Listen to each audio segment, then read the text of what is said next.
Welcome back to our podcast series on Australia's role in international affairs. Today, we're delving into a topic that's complex, deeply emotional, and of global significance: the Israel Palestine conflict, with a focus on Australia's involvement over several decades. This episode takes us from 1947 all the way through to the latter part of the century. We're going to unpack the Australian perspective on what is often seen as a tragic, ongoing saga. Absolutely. And it's fascinating to consider Australia's position when the modern conflict really began to take shape in 1947. That's often marked as the start of the conflict when the British Mandate ended and the United Nations proposed a partition plan for Palestine. Australia played an active role, sitting on the UN Special Committee on Palestine, or UN-SCOP.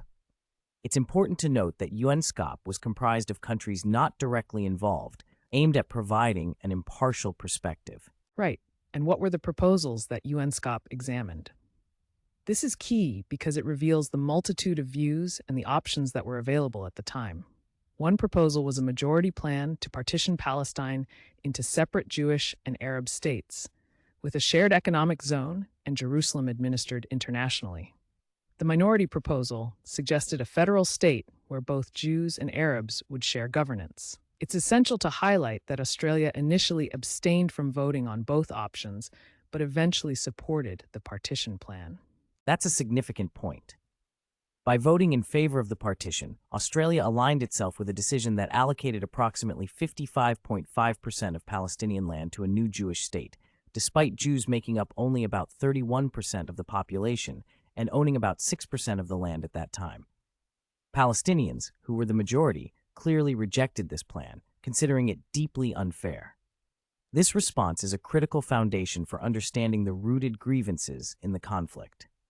Plus, after Israel declared statehood in May 1948, war broke out, leading to massive displacements. Exactly, and the refugee crisis that followed was monumental. About 800,000 Palestinians found themselves stateless. It's important to remember these figures as they define the landscape of the conflict today. Afterward, Australia moved to support UN Resolution 194, which affirmed the right for these Palestinian refugees to return or receive compensation.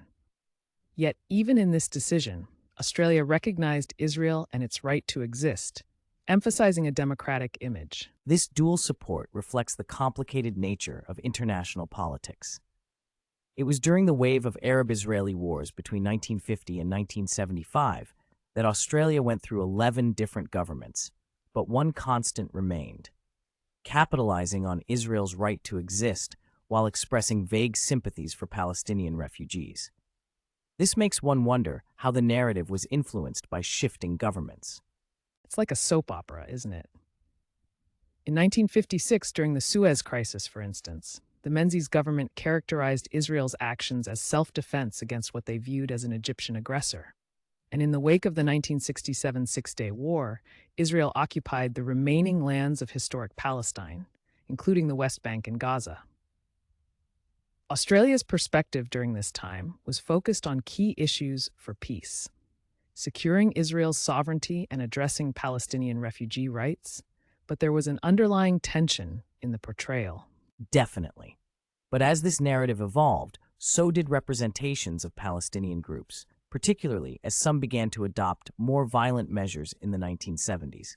Terms like Palestinian terrorism grew in the language used by Australian officials. And here's where the complexity of neutrality comes into play.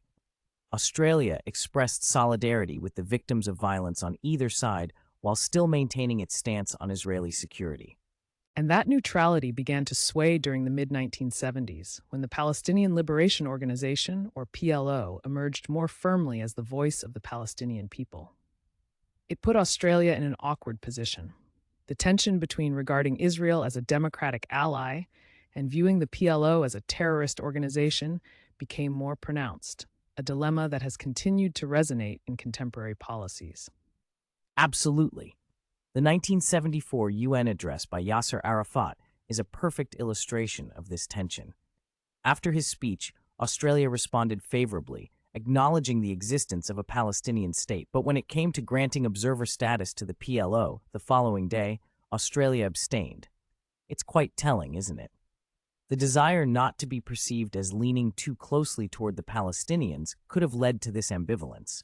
And during the governments of Malcolm Fraser and Bob Hawke in the 1980s, Australian policy began to coalesce around several principles: recognition of Israel's right to exist, support for a peaceful solution based on the Israeli withdrawal from the occupied territories, and recognition of Palestinian self-determination. But even with these ideas, there was still a fundamental clash between shared values and the traditional support for Israel. Bob Hawke's government even allowed regular contact with the PLO, though he conditioned recognition of the organization on its acknowledgement of Israel's right to exist. Hawke was both emotionally supportive of Israel, which complicates matters. It seems like Australia's policy at this point was like walking a fine line between moral sentiment and realpolitik. And as time passed, the terms of peace evolved with the Madrid and Oslo Accords. The Oslo Accords truly marked a transformative moment in attempts to resolve the conflict.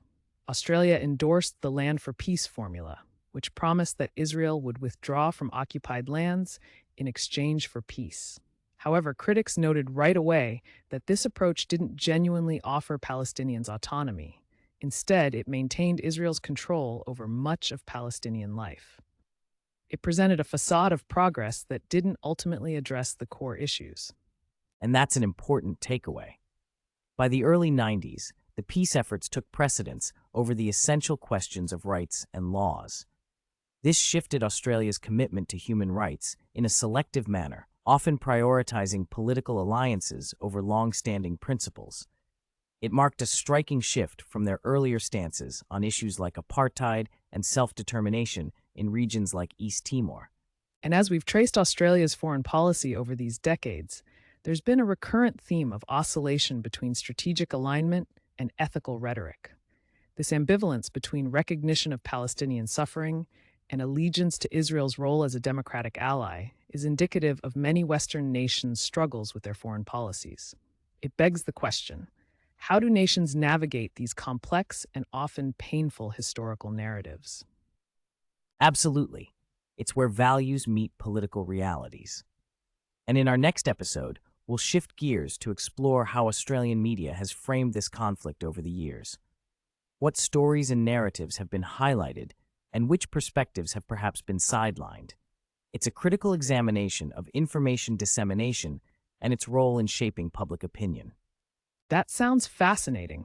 So, if today's episode helped clarify the historical entanglements of Australia in the Israel-Palestine conflict, don't forget to share it with your friends, especially those who may still think that Australia is just a distant spectator.